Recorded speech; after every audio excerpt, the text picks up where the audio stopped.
If you are looking for something new and different for the upcoming Compliance Week celebration in November, check out The Compliance Kids.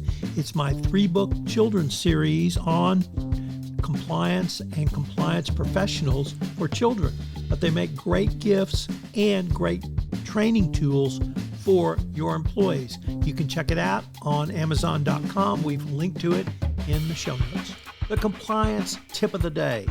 This is the podcast where we bring you daily insights and practical advice on navigating the ever-evolving landscape of compliance requirements. Whether you're a seasoned compliance professional or just starting your journey, my aim in this podcast is to provide you with a bite-sized, actionable tip to help you stay on top of your compliance game. Join us as we explore the latest trends from the Department of Justice, share some best practices, demystify complex compliance issues to help keep your organization doing business ethically and in compliance, and at the end of the day, more profitably. Tune in daily for your dose of compliance wisdom. Let's make compliance a little less daunting, one tip at a time. Now a word from the sponsor of the Compliance Podcast Network, Ethico. If you're a compliance officer, middle managers are crucial in getting your programs from you to your frontline employees. But how do we activate those managers and get them on our side? Ethico's new Middle Manager Toolkit equips you with the skills needed to empower your managers, to promote a culture where ethical behavior thrives and employees feel empowered to speak up.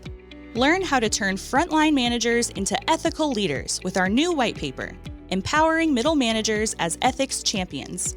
And did I mention you can get the whole toolkit for free? Head to ethico.com to download the full toolkit today. We continue our exploration of how a CEO can set the tone at the top of an organization. But it's more than words. It's easy for senior executives and a CEO to talk about compliance, ethics, and integrity, but what matters, though, is action. Employees are quick to notice when words don't match actions. And a disconnect between what leaders say and do can be toxic to your compliance culture. To truly demonstrate a commitment to compliance, CEOs must integrate compliance into your company's DNA or operationalize it. It cannot be seen as a box-ticking exercise or even a legal necessity. It must be embraced as a core value which drives business decisions. So what are some of the key things that can be, can lay the groundwork for a CEO to model appropriate behavior, which we'll go into in another episode? Number one, the guiding values of a company must make sense and be clearly communicated by the CEO in a variety of settings. 2, the CEO must be personally committed and willing to act on values. This means management must not overlook transgressions of top producers. 3, the company's systems and structures must support its guiding principles, and these internal structures cannot be overridden by senior management without justification and perhaps even board approval. A company's values must be integrated into normal channels of management decision-making and reflected in critical decisions. Sometimes a company must turn down business if there are too many red flags. And a CEO must communicate to middle managers to make ethically sound decisions on a day-to-day basis.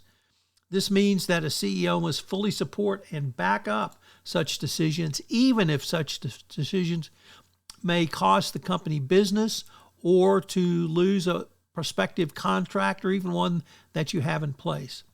So you have seen over these last 3 episodes how senior management and specifically a CEO can set the tone.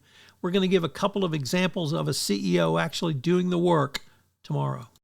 As I said in the opening of this podcast, this month's sponsor of the entire Compliance Podcast Network is Ethico, and they've developed a toolkit for middle managers that will help middle managers in intaking information from employees and, equally importantly, understanding how to respond and how to get the information up to compliance for the decision makers.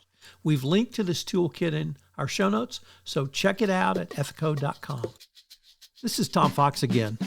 This new podcast, Compliance Tip of the Day, will appear daily, and frankly, it's one of the most requested topics for a podcast that I get on a regular basis. It's going to be short and sweet with one tip with some takeaways that you can utilize to implement into your compliance program.